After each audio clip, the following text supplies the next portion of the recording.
명상을 아주 재밌게 하는 방법입니다. 명상이 즐겁고 재밌지 않으면 계속 하기가 어렵잖아요. 명상할 때가 제일 행복하고 너무나 신이 나고 이래야만 명상을 계속 할 수 있는 거 아니겠습니까? 저는 명상하는 게 가장 즐겁습니다. 왜냐하면 평상시에 그 모든 일을 할 때, 말을 할 때도 그렇고 지금처럼 이렇게 얼마나 좋은 명상 상태입니까? 이렇게 진리에 대해서 말할 수 있고 명상에 대해서 얘기할 수 있으니까 너무나 즐겁잖아요. 이런 것을 다 명상으로 집어넣어서 이렇게 명상을 즐겁게 하는 것을 필요하다고 저는 생각합니다. 명상은 사실 일종의 휴식인 것입니다. 너무나 편안한 휴식이에요. 그래서 명상 상태에 빠지면 이 혈관은 넓어지면서 맥박은 천천히 뛸 수밖에 없잖아요. 그리고 이 안에 있는 잠잘 때처럼 이 몸 안에 있는 오장육부들이 아주 편하게 일을 하고 아주 최상의 상태. 만약에 고치지 못했던 이게 공장이 너무 빨리 돌아가면 공장을 쉬어야지만 고칠 수 있잖아요. 고칠 수 있는 것을. 그런 거와 마찬가지 상태로 만들어주는 게 바로 명상인 것입니다. 그리고 이 두뇌하고 명상하고는 전혀 다른 거거든요. 명상은 잠재의식 속까지 그 안에 본성하고 관계에 있는 것이고 이 두뇌는 마음을 주장하는 것인데 이거는 뭐 안이비설신이 이목구비 뭐 이런 걸로 저 들어오는 정보에 의해서 잡념으로 많이 생각되는 거 그런 거잖아요. 그래서 이 두뇌한테 말하는 겁니다. 아무 일도 할 필요가 없으니까 그냥 앉아서 편안히 쉬어라 이렇게 얘기하는 그런 상태에 되어 갑니다. 그리고 오래 앉아 있을 수 없으면은 누워서 해도 된다는 걸 알아야 됩니다. 누워서 쉬면서 해도 돼요. 실제로 중국에는 그런 사람이 있었어요. 이 안락 의자 같은 데 앉아가지고 계속 명상을 해가지고 도를 통한 사람이 있었어요. 그래서 그걸 흉내내가지고 이제 그런 방법을 개발하는 경우도 있거든요. 그 하나의 뭐 전체라고 할 수는 없지만 하나의 가지라고 말할 수 있는 방법 중에 한 가지라고 할 수 있습니다. 그러니까 명상을 즐거운 일로 만들지 않으면 명상할 수 없다는 것을 알아야 됩니다. 명상하면 그저 2시간 반 어떻게 내가 이렇게 버티고 앉아있지 뭐 이런 걱정을 하다 보면 언제 명상을 제대로 하겠습니까? 그래서 멋진 옷도 입고 근사한 의식을 치르듯이 해도 되고 한 송이 꽃을 이렇게 놓고 향기를 맡으면서 해도 좋고 향을 피우기도 해도 좋고 이렇게 마음을 달래면서 해야 된다는 것입니다. 꼭 개를 달래듯이 개 말 안 듣는 개를 그 개 조련사들을 보면 아주 그 간식을 하나씩 주면서 이렇게 잘 달래잖아요. 그런 식으로 해야 됩니다. 또 이런 점을 알아야 돼요. 우리는 그 명상은 반드시 앉아서 해야 되는 걸로 알고 있는데 그건 크나큰 착각입니다. 뭐 지하철 타고 가면서도 해도 되고 누워서 지혜 안에다 의식만 집중하고 있으면 그것이 명상이라는 걸 알아야 됩니다. 그런 걸 알지 못한다면 항상 24시간 동안 행주자와 어묵동정 중에 항상 명상할 수 없는 거잖아요. 그건 분명히 알아야 되는 사항입니다. 그래서 사실 우리 마음은 두뇌 속에 있는 이 마음은 명상을 좋아하지 않아요. 자기는 뭘 보면 뭐 꼭 가서 참견하고 싶고 번뇌를 일으켜가지고 뭔가를 하고자 하게 만들고 가만히 집 안에 있으면 야, 너 친구들하고 연락해가지고 뭐 재밌는 거 만들어야 되잖아. 이렇게 자꾸 꼬십니다. 근데 거기 말을 듣지 않아야 되죠. 그래서 두뇌가 반란을 일으키지 않도록 잘 꼬셔야 되는 것입니다.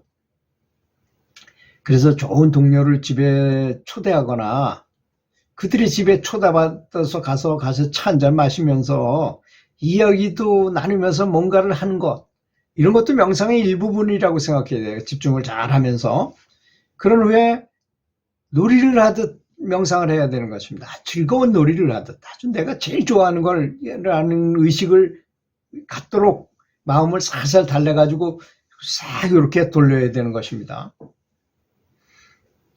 처음에는 이렇게라도 해가지고 습관이 되면 이제 나중에는 그럴 필요가 없잖아요. 그냥 앉으면 무조건 편안하게 앉아있으면 그냥 전신에 힘을 쫙 빼고 힘 빼는 것도 이렇게 빼는 게 좋습니다. 실제로 몸을 위에서부터 이렇게 다 이완해 나가는 거. 최면가들을 보면 그런 걸 많이 하잖아요.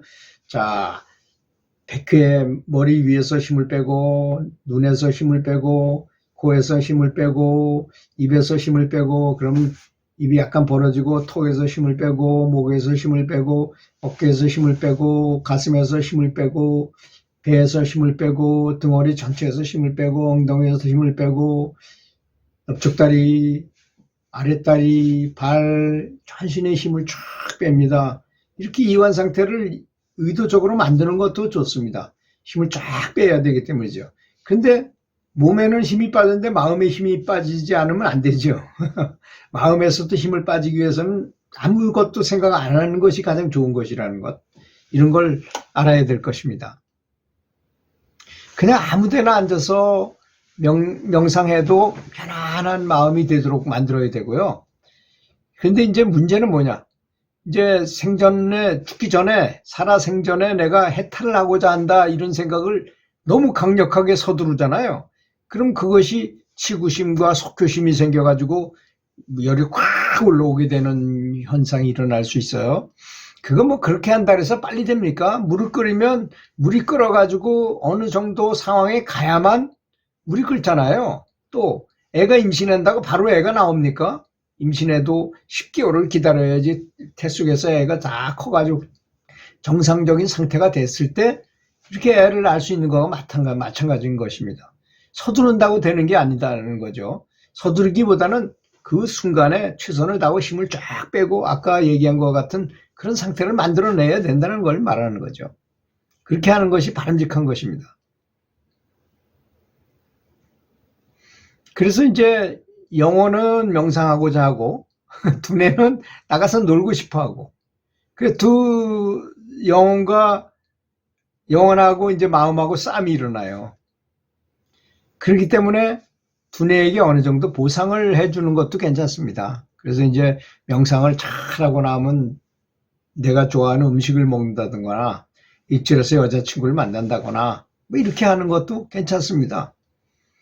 명상이 끝난 뒤에 재미있는 일을 하면서 개를 훈련듯이 하면 명상도 괜찮군 하는 생각을 하게 만들어야 된다는 것입니다.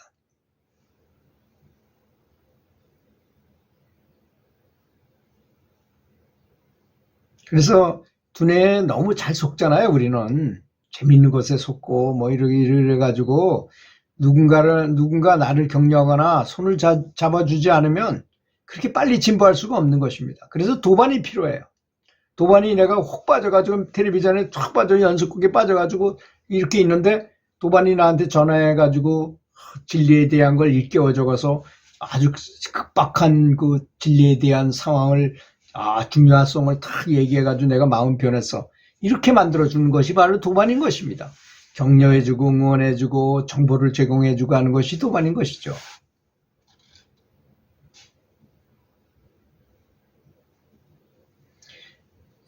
그리고 이제 가능하면 단체 명상에 참석해서 동료들에게 자기 고민을 얘기하고 친하게 지내면서 집에 초대받아가지고 서로 함께 차도 마시고 그러면 때로 도움을 받을 수도 있어요. 그 사람이 등급이 높은 사람이고 그러면 한눈에 딱 알아보고 해결책을 말해주기도 하고 하거든요. 스승님을 대신해서 그 사람이 도구처럼 이렇게 말해주는 경우가 많이 있어요. 저도 그런 걸 아주 많이 느꼈습니다. 그렇게 하는 것이 바람직한 것입니다. 그리고 단체 명상에 가게 되면 거기에는 의외로 등급이 높은 사람도 많고 또 등급이 낮다 하더라도 많은 사람이 모이면 굉장히 시너지 효과가 굉장히 강해집니다. 그래서 금방 성장하기 굉장히 좋은 상태로 만들어준다는 것.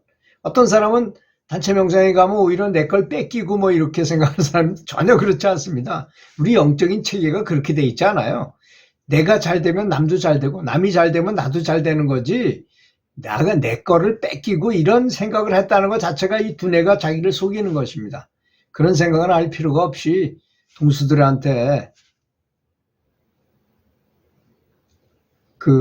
서로 도움을 주는 관계다. 그리고 이런 자리에 오면 굉장히 좋고 또 내가 만약에 공력이 높아서 다른 사람을 도와줄 수 있으면 그 얼마나 큰 효양입니까? 참 좋은 거잖아요. 이거 반드시 알아야 될 게 스승님이 수도 없이 말씀하신 내용이죠. 아이가 우유를 먹어서 크기 위해 성장하기 위해서 우유를 먹잖아요. 우리도 성장하기 위해서 명상하는 것처럼. 근데 먹어가지고 움직이지 않고 그게 아까워서 가만히 있는다고 걔가 성장합니까? 빨리 막 움직이고 배설하고 내일은 내일의 우유를 먹고 또 먹고 이래야만 성장하는 거죠. 먹고 운동하는 것처럼 우리도 명상해가지고 많이 공력을 모으면 다 내보내야 됩니다. 다른 사람이 잘 되도록 회양을 해야 된다는 것입니다. 여러분, 회양의 중요성을 모르는 분이 있는 것 같아요. 회양을 안 하고 그냥 쌓아놓기만 하면 절대로 진보하지 못한다는 점도 반드시 알아야 되는 점입니다.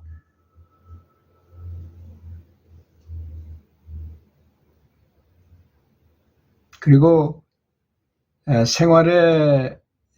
생활에서 일어나는 생각과 습관에 이게 사물과 이렇게 다루는 방식을 스스로 잘 찾아가지고 연구해가지고 제일 영향받지 않고 또 내가 진보할 수 있는 방향을 항상 연구하고 기록하고 다른 사람한테 가르쳐 주기도 하고 해야만, 자기 혼자 좋은 방법 알았다고 자기 혼자만 알고 있으면 아무도 모를 것 같지만 전혀 그렇지 않습니다. 우리 사람의 영혼은 다 서로 연결돼 있어요. 그래서 내가 진보하면 다른 사람을 돕게 되면 서로 다 좋아지는 거 아니겠습니까? 그런 마인드를 가져야만 진짜로 진보하고 명상이 즐거워지고 행복한 명상을 할 수 있고 남한테도 도움이 되고 내 스스로도 확실히 진보하는 사람이 될 거라고 믿습니다. 들어주셔서 감사합니다.